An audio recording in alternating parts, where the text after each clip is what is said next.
JKG, pull or no pull. Hey guys, JKG here, back with another One Punch Man video, and today is another episode of Pull or No Pull, featuring... What? Yeah. Oops. Featuring... Yeah, Awakened Tatsu is already been confirmed through the Puzzle Pandemonium event that's going on right now, so let's take a look at what she does. So credits to Mikha and her Excel sheet, links in the description below. So let's look at her basic and passive skill. So basic, attacks a single target, 140% of your attack, and gives you tenacity. Pretty nice. In the case that you ever get silenced or sealed, you still can have some effect on your basic attack. Okay, passive. After taking action, removes enemies' sealed energy once per round. And when you receive non-critical... Oh yeah, I forgot about this. Yeah, I'll add on later. So, when you receive non-critical damage, you actually have a damage reduction of 30% for all type of damage. And when it's purple 5 stars, it becomes 40%. Yeah, so it also absorbs 50% of your dot damage and converts it back to HP, which means you heal back the 50% of the dot damage that you do, which is really significant because of how her ultimate works, which we'll get into. And at purple 5 stars, it actually becomes 100%, so that's really a lot of heals. Okay, let's see her ultimate and the ultra ultimate. So, attacks all units 150% damage and amplifies dot damage by 50%. And also 100% chance to apply force field dot to all enemies. So all enemies will have force field, and this force field dot is actually 160% of the attack, which will be dealt before their action. So this dot is actually really strong because the damage ticks before their action, so if they will die by the damage, they don't even get to take any action. They won't even get to cast any spells, they'll just die.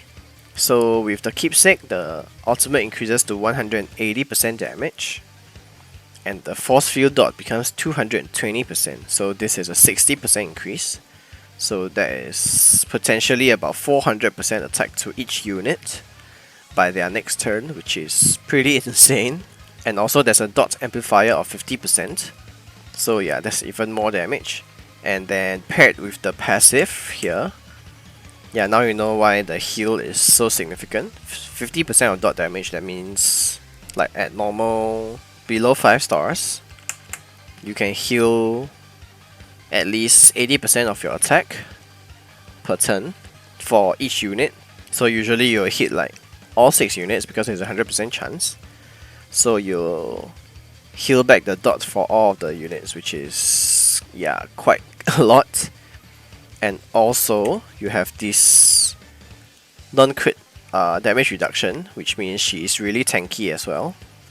And even if she can't use her ultimate, she has tenacity, which is she's both offensive and defensive powerhouse. Yeah, which brings us to the pros. So let's go through one by one. One thing I forgot to add here is the non-critical damage reduction.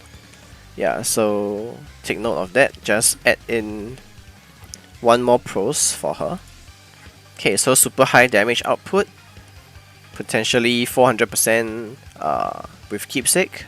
Even without keepsake is how much was it? 150 plus 160 is 310. Yeah, that is before even calculating the dot amplifier. So yeah, insane damage. Dot on all enemies, so it's not like most of these effects like maybe shatter, injury, whatever, burn, they don't really apply on all enemies. But this one is 100% chance on all enemies, which is pretty crazy. Also self-heal based on the dot, which is a lot. Remove sealed energy, this one it's just a bonus, like an icing on top. I think not really that important.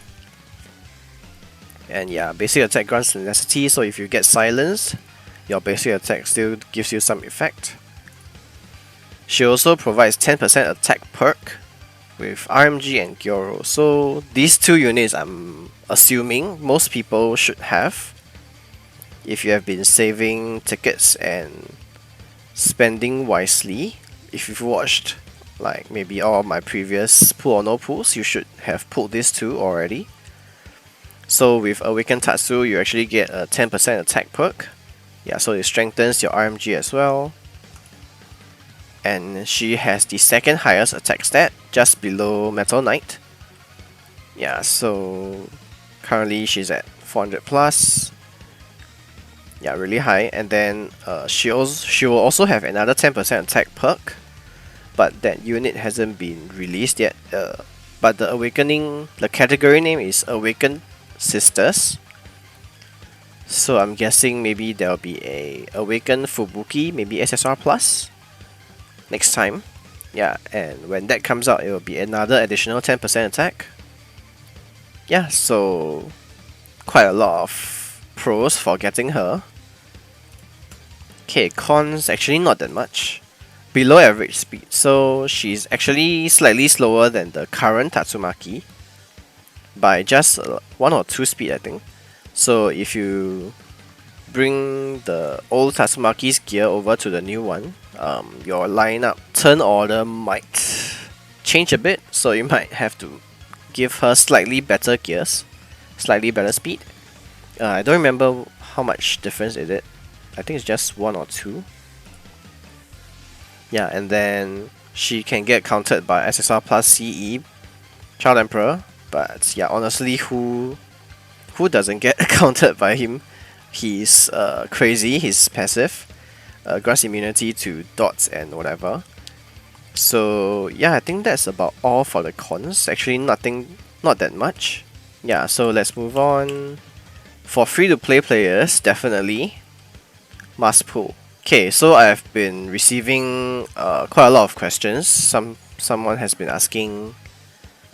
Okay, not someone. Quite a lot of people have been asking. Should I go for RMG's return banner or go for Tatsu first?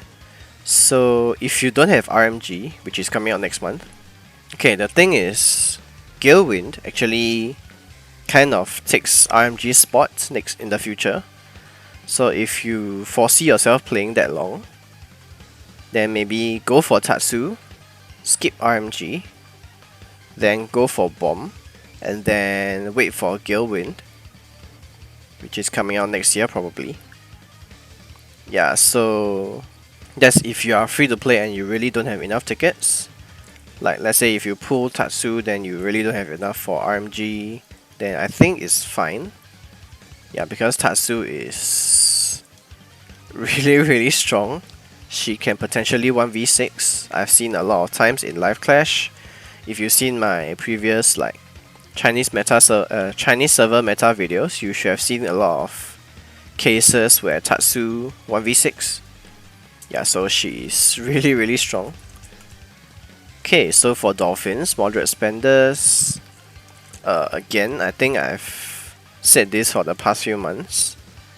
This is a really worthwhile pack to get. This is about 2 USD, so it's about 3 SGD. For my previous month, which is the Watchdog Man month, I actually got quite a lot of 12 tickets, which is why I currently have about 150, I think, or 140. Before that, I only had like 90 or 100. Yeah, so even if you don't get this every day, it resets every day. Even if you don't buy that every day, maybe you get once every 2 or 3 days. For the duration of the banner, I think it's not that bad as well. Previous month, I actually bought quite a lot more compared to other months because the Watchdog Man banner lasted for like almost 2 weeks for some reason. Yeah, and this was available every day of the banner, so I got this like got almost over 10 of this, I think. Yeah, so this is quite a worthwhile pack to go for. And then also, if you are maybe about 10 or 20 tickets away, you might want to top up or buy some packs, like not the daily R&D one. There are some step up packs that you can get as well for like, I think 3 USD. I think it's about 5 SGD, like 450. And then it gets more expensive as you progress, but the first few packs should be enough to get you about 10 or 20 tickets. And yeah, that's the end of the video. Yeah, just a bonus thing I want to share. So I usually do this in a separate video, but not sure whether is it because for the past few months I haven't been spending too much on OPM. They didn't really send me messages through the Line VIP chat, so I didn't really have up-to-date news for the upcoming events. So this is coming. I'm not sure whether is here already or not.